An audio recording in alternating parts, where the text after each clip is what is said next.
Hey everybody, welcome to Trading Capital's daily analysis video. I'm your head market analyst here, Curtis Scouten. Jumping into the charts on this Tuesday, August 6th. Sorry, I stand corrected there. It was a long weekend, which is why it's Tuesday today, a little bit of a shortened trading week, which brings me right into the S&P 500. Due to the fact that it is a shortened week, basically after today, I do think the volume is going to start to pick up. And we already saw it slightly picking up compared to our summer volume trends. It was around 63 million. So I do think as September starts rolling through, that volume is going to start to probably head into the 100 million plus level, which will give us a real clear sense of direction as to where this market is likely going to head. So overall, downside on the S&P 500 today. Yet again, another down day in the indexes. And the interesting thing is that you're still holding this support level. You can see your pivots to pivot to pivot, which is what you tagged today. And then you can also draw another level of support, which is your gap fill line over here. So you can see the markets are just hovering around this support level, which is really interesting. And now to the downside, you do have another gap over here, and you have another gap over here at 378. This one's the minor, this one's the major. If the markets don't hold this level and we get a straight shot in, then we should see somewhat of a more robust bounce off of this level. Just due to the fact that we have had a tremendous sell with very minimal bounce. I mean, we had this one up day over here, which was met by more selling. But the interesting thing on a technical basis is that you're still closing above this wick low, which stands to suggest this is technical support. This is still the level to beat, and this level is still on a technical basis holding the price level. So that's the short-term positive of the fact that we haven't taken out this low on a closing basis, and it is good that we have filled this technical gap and we are touching this trend line once again. So I'm still in the camp that we start to see the indexes basically catch a bid. If you look at the intraday, this is your little bit of a gap up. We kind of gapped and cracked, started selling off, a little bit of a rally, new low, or sorry, lower highs, but not new lower lows. So one of the reasons why I'm short-term bullish is you do have this downsloping wedge pattern. Let me just change the color. So these typical wedge patterns favor a move to break to the upside. Yes, we're making a series of lower highs in this pattern, but we have been holding this technical support level by making a series of higher lows. So short term, I am still bullish that we get a little bit of upside on this market just due to the fact that everyone is turning so bearish. If we look at the QQQ, let's flip to the daily chart. QQQ again is a little bit weaker compared to the S&P 500. Notice how the S&P 500 is trading right along the support level, which means that maybe the S&P is going to break that level. But one of the reasons why the Nasdaq is weaker than the S&P is the fact simply you've had a surging dollar, and the real big elephant in the room is the yields. The yields have been surging, which is the one headwind that technology and risk assets cannot really escape. Whenever you have rising yields, these tend to see a lot of selling pressure, and that's certainly what is coming true. But again, same thing on the Nasdaq. You're holding this pivot just slightly, by a few cents or so, but you're still at technical support. You still have this reversal bottoming tail. It's not really a bottoming tail. The wick's not as long in comparison to the body, so but it is a little bit of a short-term reversal signal and still is technical support. If we take a look at the US 10-year yield, just to show you what has transpired, look at this move in yields. I mean, simply that we had a low here at the beginning of August at 2.51, and we're almost a full percentage point higher. This is going to transition to me what I'm going to talk about next, and simply tomorrow we have the Bank of Canada's federal interest rate decision. The market consensus is a 0.75%. I still think they hold that market consensus. I don't think they're going to shock them with higher or lower. I think 0.75 is key. Now, what is so critical about Canada and them raising rates? Well, the Bank of Canada and the US Federal Reserve have been raising rates equally in tandem. And the Bank of Canada has been raising rates first. Generally they're 1 to 2 weeks ahead of the Federal Reserve. So the Bank of Canada is kind of the leading indicator for the Federal Reserve, which is why I think now we're going to, if the Bank of Canada sticks to the 0.75% hike, then I think come September 21st, when it's the Fed's turn to raise rates, I think we also get that 0.75% hike. So pretty much whatever Canada does, I think the States will do. Now, the interesting thing about yields is that despite the soaring yields, I mean, the fact that we have plus 3.44% on the US 10-year, let's just take a look at the US 2-year. So if we take a look at the US 2-year, this is still a major inversion between the 10-year and the 2-year.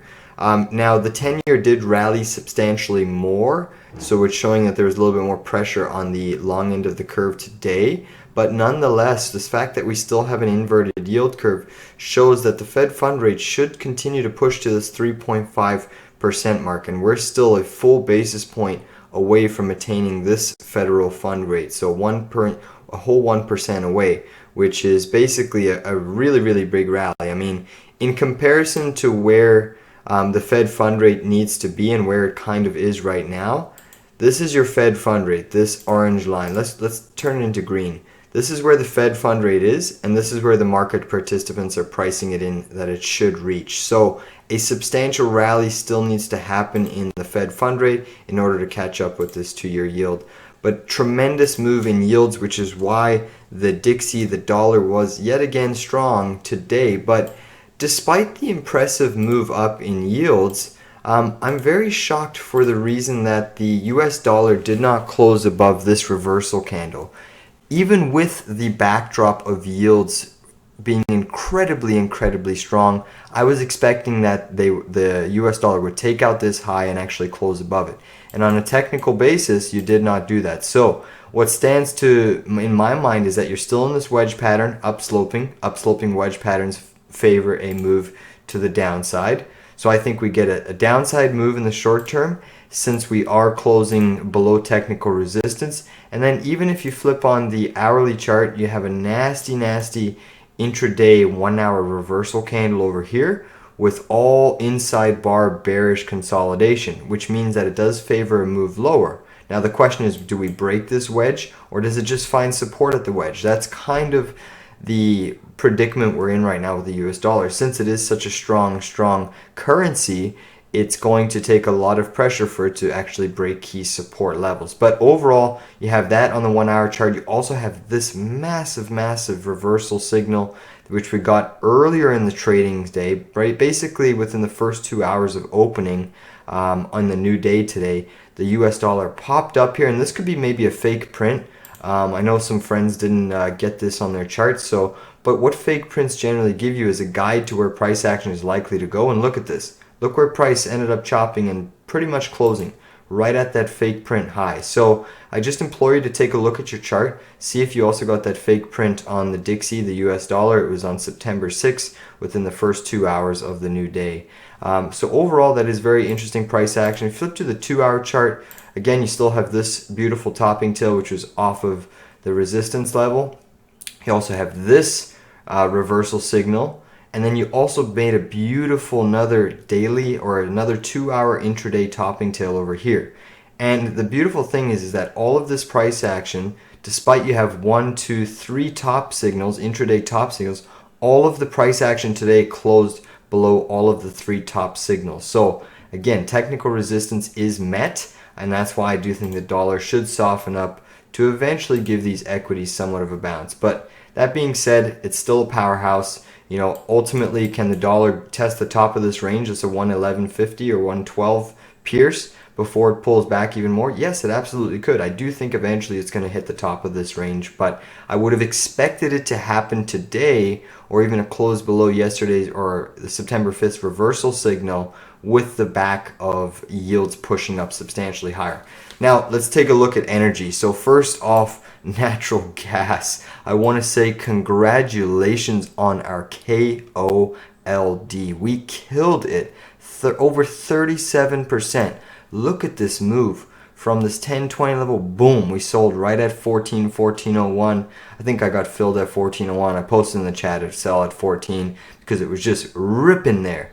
Look at this, 37.3% gain in a little as 1, 2, 3, 4, 5, 6, 7 trading sessions. Thank you very much. We will take that any day of the week. Now, do I think natural gas has more downside? Yes, I do. But when natural gas price gives you almost a 10% drop in one day right into support, you kind of have to say, okay, have I squeezed this lemon and at the complete most in the short term? Yeah, I think I have, because what I'm expecting now is a small bounce in natural gas where you actually form a bear flag. I'd rather let this form a bearish pattern. Once I see that bearish pattern, then potentially short at the top of that bearish pattern before it has its next leg down to maybe the 660, 650 area. But right now, a beautiful, beautiful banking 37% on natural gas. One of the reasons it went right to that support, you can see pivot to chop to pivot to pivot. You can even draw in a secondary trend line from this pivot connecting that wick low, and you can see you had tons of support right there. So that is enough for me to cover and get out of the natural gas short trade, despite I am in the camp that it can see more downside. But this was on the back of, it's just so funny how news hits the fans right as the technicals are screaming distribution. We've been talking about natural gas in our videos for the last, basically the last, week and a half, that the distribution signals were clear as day. This price action was running out of momentum. It's hit key resistance. It's putting in reversal signals on all major time frames. And sure enough, boom, the price rolls over. The market gets flooded with news regarding the LNG facility and the Cheniere facility, saying that they can no longer ship natural gas outside of the US, which is why this natural gas price in the US was affected positively, versus if you look in Europe, it was probably negative. So the fact that natural gas, we pocketed 37% is awesome. If we get that bear flag potential, I may look to reshort natural gas, but up until this point, we have taken our profits. Let's wait for the next setup and see what transpires in the coming days. Taking a look at oil, the WTI. So again, this is the new parallel channel to watch. This is the new downsloping channel. You can argue to say this is also potentially where you will find support, as you haven't had a closing bar. You've had these massive wicks which have reversed into this level. So you kind of have two support levels. This would be your first minor one, and then this would be your major one. But overall, even if we go by the first level, you can see that oil's putting in a little bit of a bear flag.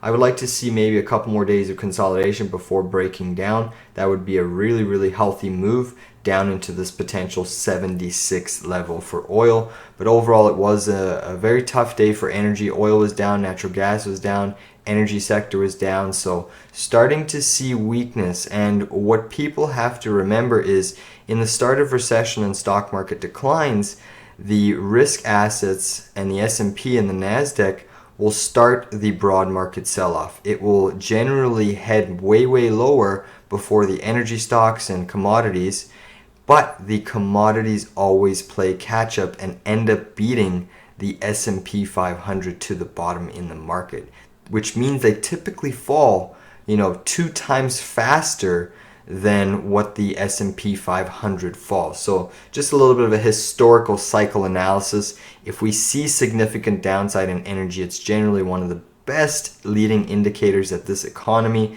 is starting to price in a recession, and the market is starting to price in a recession. And certainly the higher yields, the strong dollar is not helping anything. If we take a look at gold, gold had a little bit of a disappointing day. One of the reasons gold is obviously down is because of the dollar surging near the highs. But overall, despite the dollar making a new high, gold did not make a new low. So that is relative strength. I love seeing that as a market technical analyst. And those are the key nuances that we look for, because what that tells us is that buyers are keeping this price action higher than where it relatively should be in accordance to its correlation. So the fact that the US dollar made a new high and gold did not make a new low is a very short-term bullish signal to me, which is why I'm still accumulating gold. If, for instance, we started seeing gold break down as the US dollar was surging up, that would have been a little bit more of a bearish signal, but it's still holding that relative strength gain, which is what we like to see moving forward. Let's touch on Bitcoin. Bitcoin's interesting because it finally has broken this level that we have been hovering on for 1, 2, 3, 4, 5, 6, 7, 8, 9, 10 days. We got a clean break And if none of you don't remember, this line is your previous 2017 high. This is a massive, massive level. And just looking on the weekly basis, this chart is looking filthy, filthy, disgusting. You know, if you're a bull, you do not want to be in this asset right now, in my opinion. Look at this bear flag, almost triggering on the weekly basis. Weekly patterns can be ferociously nasty because it comprises such a longer term view. And the fact that you were almost triggering this bear flag, you've now confirmed 1, 2, and 3 weeks below the 200-day weekly moving average. Not only have you also broken that key level, but this is the massive level I've been watching. So this level, this blue parallel channel, is what Bitcoin has been basically trading in for its whole inception since you broke through that channel in 2013. And then you hit it again here in 2015. Your COVID massacre sell-off, you hit it again, but you managed to rally above it. Now look what is happening. So in COVID, you had a little bit of a pierce and then a rally. You've never had weekly closes below this blue parallel channel since 2013. If you're a Bitcoin bull and you can't observe this pattern as negative, the fact that you're breaking key trends since 2013, basically almost the whole lifespan of this asset, you have to assume that the likely probability of Bitcoin heading lower is substantially higher than Bitcoin heading higher at this point in time. And this obviously coincides with what is transpiring in the month of September. Well, let's break it down. The risk assets like Bitcoin, who have the extra alpha, tend to do better when the money is being printed and printed at exorbitant amounts. And that's what happened here. Money printing, money printing, money printing. Now, QT is supposed to be revving up to 95 billion a month in this month of September. So generally that takes 2 to 4 weeks, but I suspect that start mid-September to late September, that first 95 billion a month will start to be reflected in the markets. Which brings us to why potentially Bitcoin is selling off. Bitcoin being one of the most and riskiest assets could be front running the fact that, okay, that full ramp up of QT has now started. The next interest rate hike is happening this month. We have a very hawkish Fed. This is why people are getting scared. You will have some minor support here, but honestly, I think that's kind of a trap to buy there for a bounce. Maybe if you had a straight sharp bounce or straight sell-off into that level, you can get a small technical bounce. But I wouldn't even be comfortable buying Bitcoin at these levels just due to the fact that I know the longer-term patterns are substantially bearish. Now, tomorrow we do have a lot of economic data, so we have a whole bunch of GDP data from the Eurozone. We do have the Bank of Canada interest rate decision. We also have the Beige Book, the Federal Reserve Beige Book, just basically their notes in terms of the transcripts of the last FOMC meeting and what they want us to know. Generally, it's, the market knows everything that's inside the Beige Book, but sometimes there's key written things that the media like to hype up to get reactions. And we do have a little bit of exports, trade balance, but there's a lot of Fed talk tomorrow starting, so markets could be in for a little bit of a jawbone session. Time will tell. A couple new trades. We did pick up STNE. Beautiful sell-off in STNE. I can just remember that we bought STNE at 850 here around August 22nd. We're in it for 3 days and sold it around here for a beautiful double-digit gain. And now look, STNE has made a full round trip right back into support. You filled this key technical gap. You made a new low on the chart, and that is enough technical perspective for myself to get into this STNE. Again, I love this STNE setup. We've been trading it now for several months, and we've netted beautiful, beautiful gains. One of the reasons STNE was under pressure yet again is simply the DXY. This is an emerging market play. So when you factor in that StoneCo has been having strong earnings for the last 2 months, it tends to have a pop and rally, but with weak market fundamentals and surging market fundamentals that provide headwinds like the dollar are keeping it at bay. This thing wants to get going. It has legs, but it just keeps being hit by the US dollar or a falling S&P, which inevitably, if the dollar pulls back, which I think we're very, very close to, this STNE can likely have a massive surge up, and it's a beautiful pickup. We picked it up at 812. It was a gap fill, and basically you can see that it put in this beautiful bottoming tail, and the price action was on, and we're already in the money on it slightly, but we'll just have to continue to watch this one. Any sort of little pullback in the dollar, STNE will rip. This was the same kind of basis which was going on here, this massive sell-off in STNE.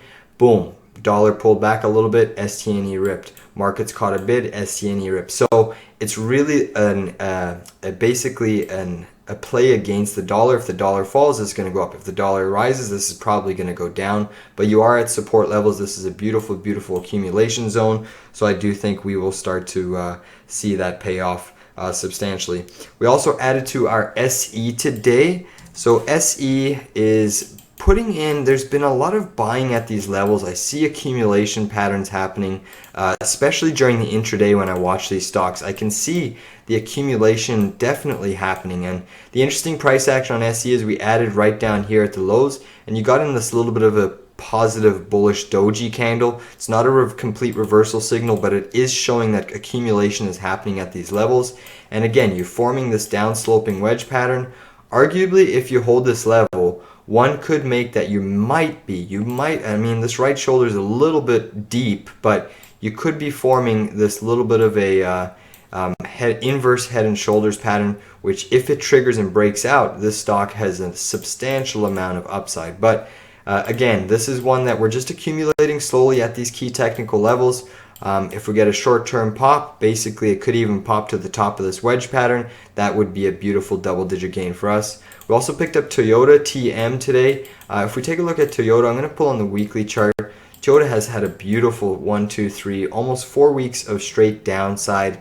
One of the reasons I like Toyota is you've had a full 618 retrace of this pattern. So from your COVID low to your high, you've almost retraced the majority of this pattern. And if you look at these long-term trend lines, so let me just remove a couple of these things. These trend lines going back to 2007, boom, pivot in 2015, pivot over here, you kiss in 2018, chop over there in 2019, 2020, another pivot here in 2021. You're coming into these massive levels. Again, 2007 pivot, 2019 pivot. And look what you just tagged today and pretty much bounced off of that. So massive levels here. I do think that this is a very intriguing level. One of the secondary factor levels as to why I added here is you have this beautiful technical gap fill, which is pretty much where we bought, and I do think it's going to be a potential opportunity. Toyota is generally a safe company, and when you factor in this type of sell-off from 167 down to basically 152, and then you had this little bit of a bounce, but 161 down to 143. It's pretty much a measured move from this high to this low and this high to this low in an oversold condition at technical support, gap fill, major factors confluencing. And I do think the market is a little bit bearish at the moment. So the sentiment for a potential market bounce, I think, is actually building. And obviously if we see the dollar pull back, Toyota will also likely catch a bid. But it's so many of these stocks have just been beaten to a pulp because of the US dollar surging and making new highs. And when we actually look at the US dollar, what it has done, right? If you look at basically one trading day here, new high, no new high, no new high, another new high, another new high, another new high. So in the last basically 1, 2, 3, 4, 5, 6, 7 sessions, we've made 4 new highs on the dollar. Now we haven't been able to keep those highs in the systemic, but we're grinding up and grinding up. Eventually this pattern will run out of steam. It'll come back for a retrace, which should provide a pretty robust bounce in the markets, especially since the dollar is everything to the markets right now. It's tick for tick, intraday action. The dollar's going up, the markets are falling down. If the dollar's falling, the markets are going up. It's pretty crazy and just really intriguing to watch all of this action unfold intraday. So lots and lots going on here. Again, we're accumulating a little bit of longs in the markets because we are expecting a bounce, but we're still pretty net short the market, despite been accumulating specific names and picking the ones that are into major support. But again, Bitcoin's the big thing. We confirm below this yellow line tomorrow. I think it's downside for Bitcoin basically triggers an 80% probability. So just keep that in mind. So remember why confirmation is so important. This yellow line over here on this nasty sell-off, we pierced it, never closed below it or never confirmed below it, had a rally, closed above it. Pierced it again, but you only pierced it for one day because you couldn't confirm, no confirmation, no confirmation, no confirmation, rallied above it. Pierced it again, no confirmation, rallied above it. Now again, you pierced it, rallied above it, and now you've pierced it pretty, precipitously. And the big question is, on the new candle tomorrow, does Bitcoin finally confirm for the first time below the 2017 high since 2017? That's the big question. And if it does, like I said, the probabilities for Bitcoin are way, way lower. But again, if Bitcoin, if the dollar pulls back, Bitcoin will also be a candidate that gets a nice relief bounce. So again, congrats on the profits. We were very patient with our natural gas. We basically were telegraphing natural gas trade for basically 2 weeks. And if none of you caught that beautiful 37% with us on the KOLD, then you were sleeping. That's all on you. I couldn't have scripted and telegraphed it any clearer. So again, congratulations to those of you that stepped up, made the purchase of KOLD or shorted UNG, and basically the charts once again are netting us amazing profits. So thanks again for being members. Please give this video a big like down below and stay tuned for more price action.